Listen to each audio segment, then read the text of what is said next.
Welcome to The Innovator. I'm your host, Wesley Smith. In today's mini episode, we'll explore accreditation that puts students first.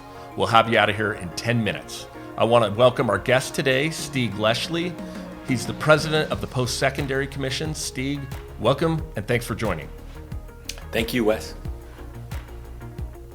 Let's get started. Well, I want to get right into accreditation. Some of our listeners are really familiar with the regulatory triad, and they know a lot about it, and you wouldn't need to explain it for some, but for others and those who aren't familiar with the role of an accreditor, can you give us a 101 on accreditation, and then tell us a little bit about your organization? Sure. So let's see, Wes. So yes, there's a regulatory triad in higher ed. It's essentially state policymakers, the federal government, and then accreditors. Accreditors are a third of that triad. Accreditors are quality assurance agencies, and very importantly, a subset of them are also gatekeepers to access to Title IV by institutions. That's not true of all of them, but institutional accreditors in particular play that role. There are 7 very large accreditors in America, the regional ones. They oversee institutions that educate a very large majority of students. And accreditation is partly a quality assurance, partly a value-added process that runs between accreditors and institutions. And again, it's also a monitoring and an oversight process where accreditors are part of the requirements of access to federal student aid. In that regard, they're very powerful and also have what I would describe as a public duty to caretake institutions and their compliance and their outcomes. That's a really quick summary of accreditation. Okay, so tell us about what you're hoping to achieve in that world. Yeah, we're trying to become a new accreditor.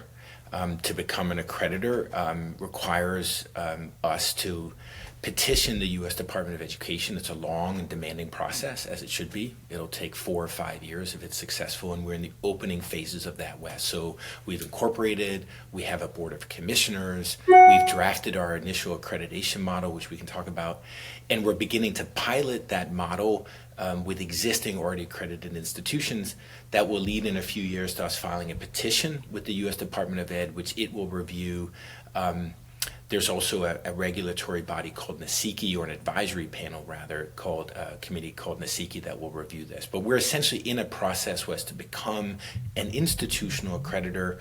We're going to request to have Title IV authority, and we're going to request jurisdiction over degree programs up to and including bachelor's degrees. So what makes you different than other accreditors?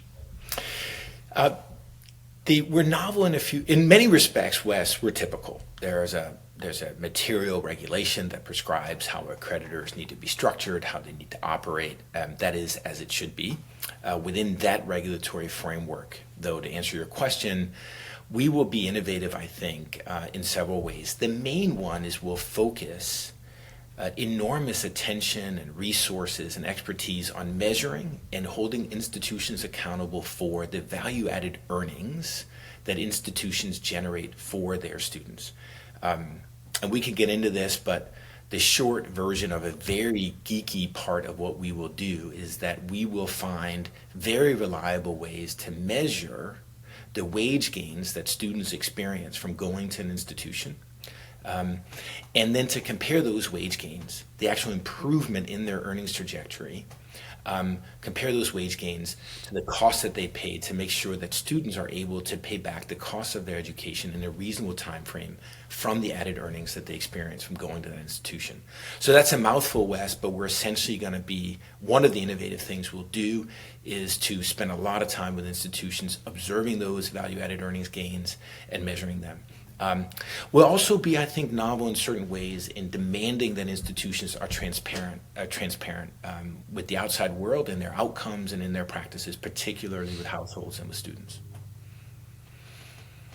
I mean, I love everything you're saying here. I want to spend some time on this. How are you going to measure gains, economic gains? Yeah, it's hard to do.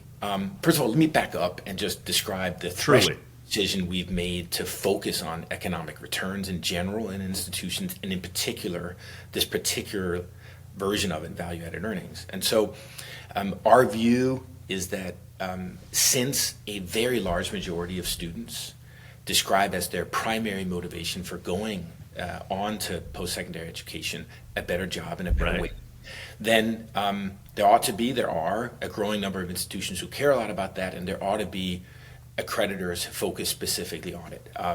So that's the initial position that we take. Value-added earnings gains, or more generally, economic returns and economic mobility, matters a lot to most students. It's basically about a better wage and a better job for a large majority of them. And so that is a very salient, very legitimate core outcome metric that we will focus on as an accreditor. Then we get into... It's a really hard metric to focus on. Yes, it's a very hard one. It's an easy one to measure badly, Wes. It's a very hard one to measure scientifically. And so at the risk of completely alienating almost all your listeners, I'm going to tell you a little bit about the econometrics of how we're actually going to do this. Wes, I want you to imagine you're an institution and we're an approved accreditor some years from now, and I'm your accreditor. So in layman's terms, here's what we'll actually do, Wes. We will make a list of the students who are entering your institution right before they enter it. And with some very sophisticated data tools, econometrics, some world-class economists, we're going to forecast those students' earnings in a world where they don't enroll in your institution or pursue further higher education. That sounds simple, but it's hard to do. It can actually be done with a lot of precision if we have access to really good longitudinal data sets. But that forecast provides the baseline or the control, if you want, for what comes next, which is we then go on to watch the actual wages of actual students after they enter. That's another hard thing to do, Wes, because while everybody wants to measure economic outcomes, including wages, it's almost impossible to discover the actual wages of human beings. Because wage data is very, very carefully guarded. But we will do that. We will only implement our accreditation model where we can actually watch the real wages of entrants in institutions. This is why we're going to be piloting in Texas, for example, because in Texas, they're very cooperative state policymakers with data. So that's step two. So forecast the alternative economic experience of a student so they don't enroll, watch their actual wages, and then you can arrive at a very reliable estimate of the ability of an institution to cause the wages of a student to improve. We call that a wage gain. You could call it a value-added earnings calculation. And then we compare that gain to the cost that the students paid to make sure that on average, students make back the price they paid. So this is hard to do in some ways, but on the other hand, it's complete common sense. It's actually just sound social science. It's called really good program evaluation. It gets done in all sorts of domains of American society, and we intend to do it with entering cohorts of students in institutions. So, Stig, I would imagine that, when you explain this, it's hard to believe that this type of measurement, accurate measurement, doesn't occur at every single institution of higher ed in America today. Unbelievable that it doesn't happen, but it doesn't, and so this is new, and it will really rock the boat. Have you run into any resistance on this to date? Yeah, the first thing I'll say is I run into a lot of people who sincerely want to do this, but are hamstrung by their access to data. I'll give you a couple examples. In your membership is WGU, is Scott Pulsifer and his team. They've electively gone down this road as best they can. They essentially have ways to measure the alternative earnings experience of their entering students. To do that, they rely on their prior salaries and forecast those. They then do a lot of work to try to observe the wages of their students. After WGU, they go out to credit agencies, for example. So they're attempting, given the sparse data that they can access, to measure wage gains and to make sure they're adequate. You also see it going on in DC. If you look at what's happening in the short-term Pell Grant bill that's sitting in the House, if you look at certain aspects of the proposed gainful employment rule, these are regulators and lawmakers trying, within the constraints of very limited data, because they only have iPads and college scorecard data and some access to the IRS databases, this data, to actually get at the same core ideas, Wes, which is let's try to estimate how much better the earnings trajectory of a student is because they enroll in compared to costs. Their main limitation is just the real world problem of accessing wage data. So the first thing I'll say is, and this is true in many states too, West Texas and Virginia and other places. So the first thing is there are a growing chorus of people who want to measure accurately and fairly the economic returns of going to college. And the thing that will unleash all of this, I think, is more widespread access by regulators, accreditors, institutions, researchers to verified wage data. So overwhelmingly, there's a lot of nodding heads. And I also want to be humble about this, Wes. We're building an accreditation model that presumes access to this wage data. So until it becomes more widely available, the model we're designing can really only function in state policy environments where we can get access through partnerships to this data.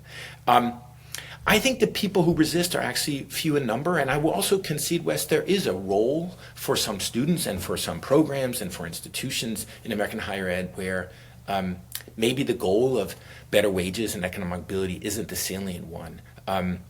I actually don't need to disagree with that. I just want to point out that overwhelmingly the primary goal here, the primary political and policy basis for higher ed is economic mobility. So let's get after measuring that in a really good way. That's a great way to frame it. Hey, could there be people individuals who are looking for something other than wage gain? Yes, there could be. Yes. Do we think that that's the overwhelming majority of Americans? Absolutely not. That's a significant minority. So we should be focusing on wage gain. That's the primary motivation for almost every individual who seeks higher education. Is they're looking for economic opportunity. So I love your focus. I love your framing on this. I would imagine I'm going to say one last controversial thing potentially. I'd love your reaction to it. It seems like if you're measuring a student's potential, that there are some institutions, especially very selective institutions, whose students may have a pretty high trajectory in the status quo, that the value add of their institution may not add as much as the value add of other institutions. Is that a concern for?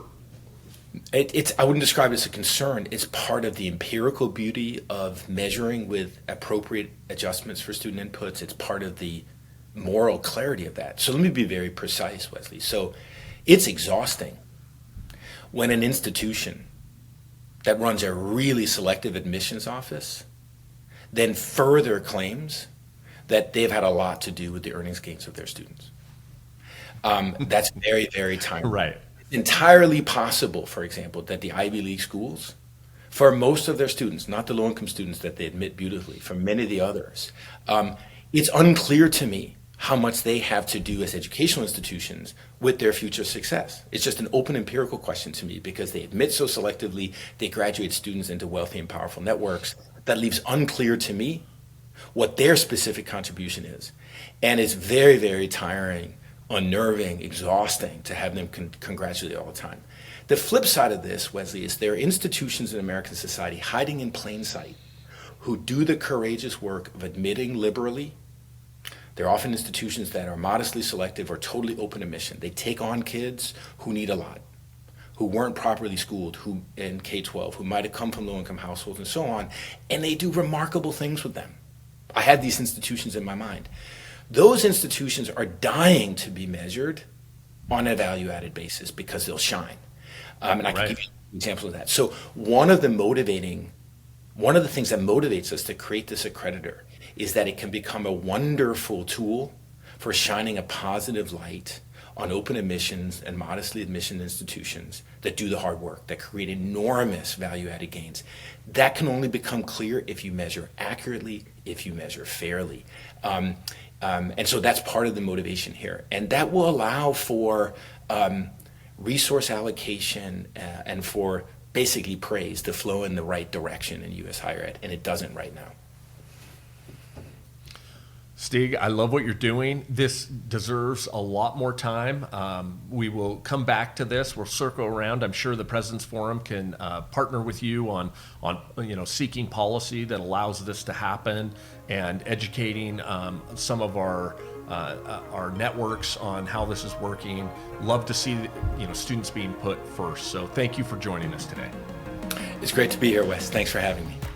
Stig, this has been an incredibly enlightening discussion. We really appreciate your time and your expertise and your dedication to doing the hard work to change the system.